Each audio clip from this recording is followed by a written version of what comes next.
آج 18 دن ہو گئے ہیں غزہ پر لوہے کی بارش جاری ہے، بارود میں لوگ جل رہے ہیں، اور اب تک اطلاعات کے مطابق 5000 سے زیادہ ہمارے مسلمان بھائی اور بہنیں شہید ہو گئے ہیں، جن میں 2000 خواتین اور بچے بھی شامل ہیں، اور بین الاقوامی اداروں کے مطابق 8,72,000 لوگ مہاجر ہو گئے ہیں، ان کے گھر تباہ ہو گئے، ان کے گھر ملبے کا ڈھیر بن گئے۔ گزشتہ ایک رات میں ہمارے 400 مسلمان بھائی شہید کیے گئے، اور اس وقت غزہ دنیا کی سب سے بڑی جیل ہے۔ سویلین پر بمباری جاری ہے، ہسپتالوں پر بمباری جاری ہے، اسکول اور بچوں کے کھیل کود کے میدانوں پر بھی بمباری جاری ہے۔ خود اسرائیل نے 320 فضائی حملوں کا اعتراف کیا ہے، اور ہم دیکھ رہے ہیں، ساری دنیا دیکھ رہی ہے کہ اب جنازوں کو کندھا دینے کے لیے بھی مائیں موجود ہے، بہنیں موجود ہے، اور دنیا تماشا کر رہی ہے۔ بچے بغیر کفن کے دفن ہو رہے ہیں، اور خود دنیا اعتراف کر رہی ہے کہ کھانا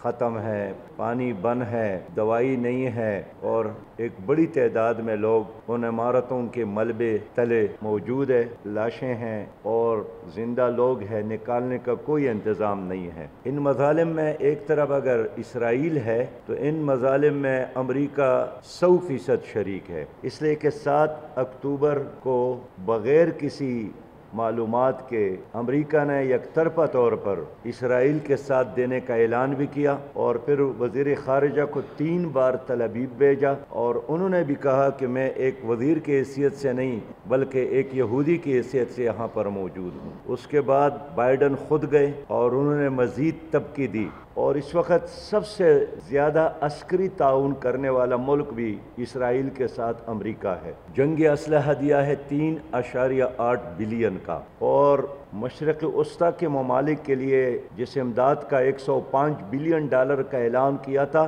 اس میں بھی بائیڈن نے اعلان کیا کہ 14 ارب ڈالر ہم اسرائیل کو دے رہے ہیں۔ ان کا بحری بیڑا آلریڈی مشرقی بحیرہ روم میں موجود ہے، اور دوسرا بیڑا بھی بھیج رہا ہے۔ کلم کھلا دہشت گردی ہے امریکہ کی طرف سے۔ 49 بار انہوں نے سلامتی کونسل میں فلسطین کے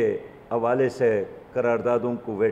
ویٹو کیا ہے۔ امریکہ ہے جس نے ویتنام پر جنگ مسلط کیا، امریکہ نے افغانستان پر جنگ مسلط کیا، امریکہ نے عراق پر جنگ مسلط کیا، امریکہ نے ایران پر پابندیاں لگائیں، اور دنیا میں جہاں بھی شر ہے، فساد ہے، اس کے پیچھے امریکہ کا ہاتھ ہے۔ اسلامی دنیا کو تقسیم کرنے میں ان کا ہاتھ ہے، فتنے برپا کرنے میں ان کا ہاتھ ہے، مشرق تیمور کو جدا کرنے میں ان کا ہاتھ ہے، جنوبی سوڈان کو توڑنے میں ان کا ہاتھ ہے، اور کشمیر پر بھی اگر انڈیا نے قبضہ کیا ہے تو اس میں بھی انڈیا کے ساتھ امریکہ کا ہاتھ موجود ہے۔ اب سوال یہ ہے کہ ان حالات میں کہ ہم غزہ میں ایک اور غرناطہ دیکھ رہے ہیں تو ہم کیا کریں؟ خاموش رہیں؟ خاموش رہنے کا مطلب اسرائیل کا ساتھ دینا ہے۔ مکمل تباہی کا انتظار کریں، تاکہ ہم اس وقت تک نہیں بولیں گے، نہ اٹھیں گے، نہ ایکشن لیں گے جب تک غزہ ملبے کا ڈھیر نہ بن جائے، جہاں آخری انسان کی زندگی کی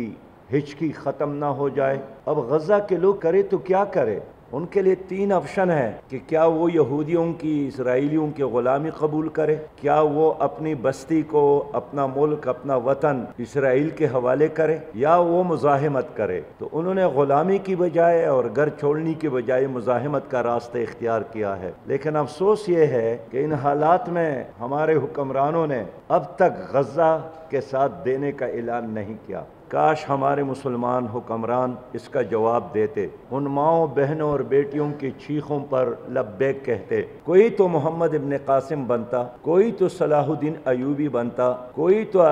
زمانے کا محمود غزنوی بنتا، لیکن اس وقت عالم اسلام میں قبرستان کی طرح خاموشی ہے۔ ان حالات میں پاکستانی عوام کی نمائندگی کرتے ہوئے ہم نے 29 اکتوبر کو بروز اتوار امریکی سفارت خانے کے سامنے غزہ مارچ کا فیصلہ کیا ہے، اسلام آباد میں۔ 29 अक्टूबर को इस्लाम आबाद में अमरीकी सफारत खाने के सामने अमरीकी जुल्म और बर्बरियत के खिलाफ, इसराइल की नाजायज़ सरपरस्ती के खिलाफ और गज़ा पर इस ज़ालिमाना हमलों और बमबारी के खिलाफ गज़ा मार्च का ऐलान करते हैं। मैं तमाम बुज़ुर्गों से अपील करता हूँ, नौजवानों से अपील करता हूँ, बहनों और माओं से अपील करता हूँ, बच्चों से अपील करता हूँ कि इस गज़ा मार्च में शिरकत करके इस बात का सबूत दे कि हम इसराइल के मुकाबले में गज़ा के साथ खड़े हैं और हम वहाँ अमेरिका से मुतालिबा करेंगे कि इस जुल्म को बंद करे, इसराइल को कंट्रोल करे और गज़ा का मुहासरा ख़त्म करे, इमदाद के लिए रास्ते खोल दे। मेरे मोहतरम भाइयों, इंशाअल्लाह ताला ये एक तारीख़ी मार्च होगा और मैं तमाम पाकिस्तानियों से अपील करता हूँ कि इंसान होने के नाते, इंसानियत को बचाने के लिए, मुसलमान होने के नाते गज़ा को बचाने के लिए इस कुल्ला गुंडागर्दी और बदमाशी और सफाहियत के ख़िलाफ़, बर्बरियत के ख़िलाफ़ और वहशत के ख़िलाफ़ मैदान में निकले और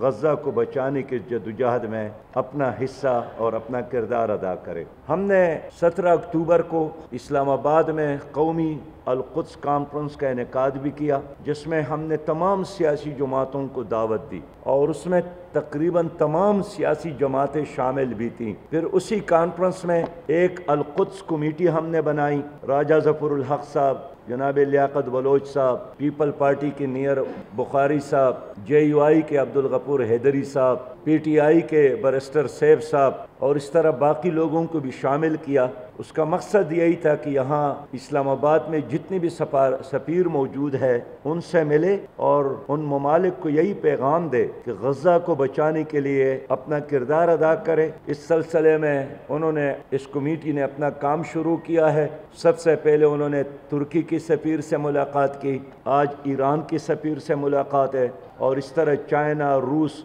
समेत तमाम इस्लामी और गैर इस्लामी ममालिक के सफ़ीरों के साथ हमने इन मुलाकातों का सिलसिला शुरू किया है। लेकिन एक बार फिर मैं कहूँगा कि इस पूरे दौरानिया में सबसे ज़्यादा अमेरिका के बाद शर्मनाक किरदार ख़ुद हमारे अपने हुक्मरानों का है कि अमरीकी खौफ से और उनकी डर की वजह से एक मुकम्मल खामोशी इख्तियार की और कहीं कोई बयान भी देता है तो एक तरफ इसराइल की मज़म्मत अगर है तो दूसरे तरफ फ़लस्तीनी नुमाइंदा तंजीम हमास की भी मज़म्मत करता है। शर्म की बात है, अफसोस की बात है। OIC का इजलास भी हुआ तो एग्जीक्यूटिव कमेटी का इजलास हुआ, होना तो चाहिए था कि सरबराहान का इजलास बुलाते और ज़िम्मेदारी का सबूत देते और तमाम इस्लामी ममालिक जहाँ जहाँ इसराइल के सफारत खाने मौजूद है वो बंद करने का ऐलान करते, इसराइली सफ़ीरों को मुल्क से निकालने का ऐलान करते, आलमी सतह पर इस दहशतगर्द रियासत के ख़िलाफ़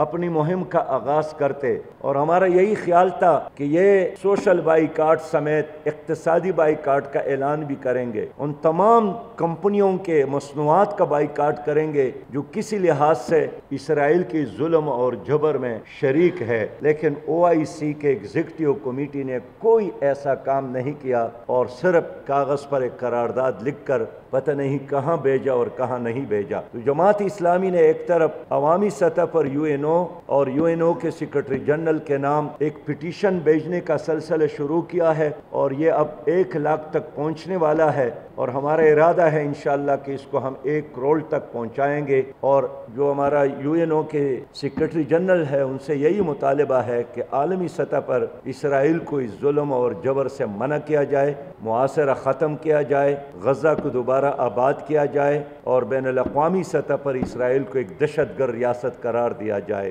तो आप तमाम भाइयों के ज़रिए, मीडिया के ज़रिए मैं यही अपील करने आया हूँ कि 29 तारीख़ को इस्लामाबाद में इस गज़ा मार्च में शरीक हो और अमरीकी सफारत खाने के सामने इंशाअल्लाह ताला ये एक बहुत बड़ा तारीख़ी मार्च होगा। ये एक तरफ अपने फ़लस्तीनी भाइयों के लिए हौसले का सबब बनेगा और दूसरे तरफ अमेरिका को हम पैगाम देंगे कि अगर बाइडन और उनका वज़ीर ख़ारिजा आकर ऐलान कर सकता है कि हम हर कीमत पर इसराइल का साथ है, तो हम भी ऐलान करते हैं कि हम भी फ़लस्तीनी भाइयों और बहनों के साथ खड़े हैं। मैं एक बार फिर आप सबका शुक्रिया अदा करता हूँ।